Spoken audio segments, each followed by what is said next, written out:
Baltimore. What a gym you all have. And before you leave, I want to give you all a mayor's salute to the Southwest. Come on up with the Southwest Partnership. Come on up, I think I see part of the leadership team. Sure. Come on, Councilman, you as well. Come on, Scott. Leadership. You know, you all know this work doesn't happen by itself. It is collaboration, collective behavior, and us working together as a community.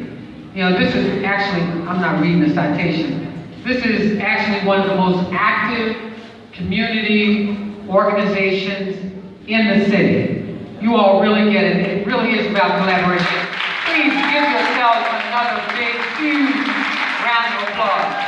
You know, when I was campaigning almost 2.5 years ago, I will never forget coming through this community. I would never forget pulling up lights in the park, sitting down and having you all come and listen to a vision that I had for this part of the city, but for the city in general. And I just want to say to all of you all, to the leaders, to the community folk, to our young people, thank you, thank you, thank you.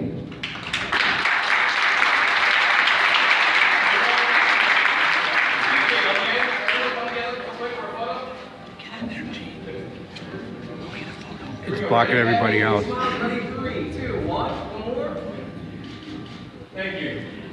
That's the city. That's the city photographer. That man there. I haven't had a chance to be on almost 2 years, but I think I still can hit it straight. The kid volunteers with the Southwest Partnership.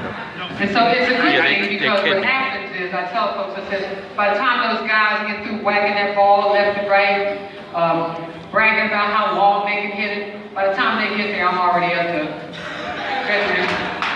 hit the ball right in. Thank you all. Mike, I just want to say thank you. I know Senator Antonio Hayes was going to be here. I hope he makes it. Councilman John Bullock, thank you so much.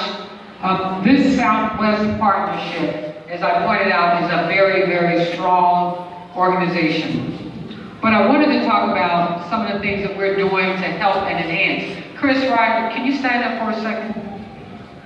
This is your new planning director for Baltimore City.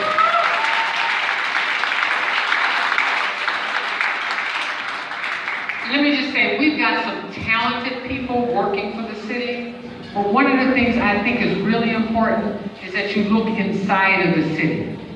Because oftentimes, you know, when you become in these positions, people start looking left, looking right, looking at other cities, and we've done some of that.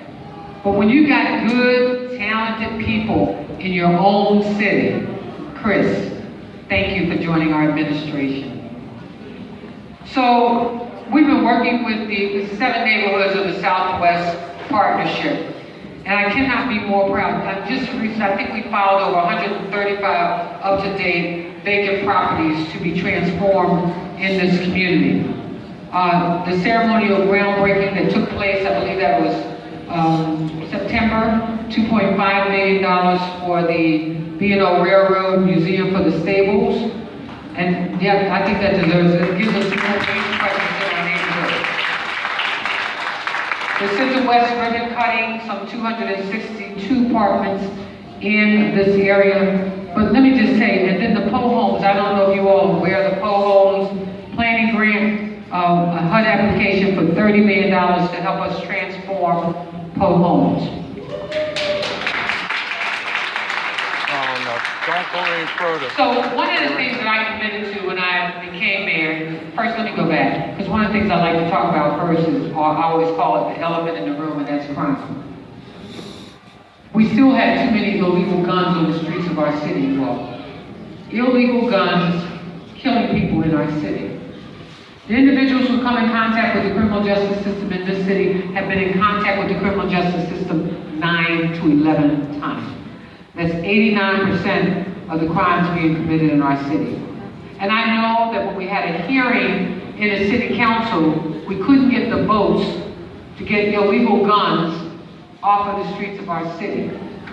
But I can tell you, I just left Washington, D.C.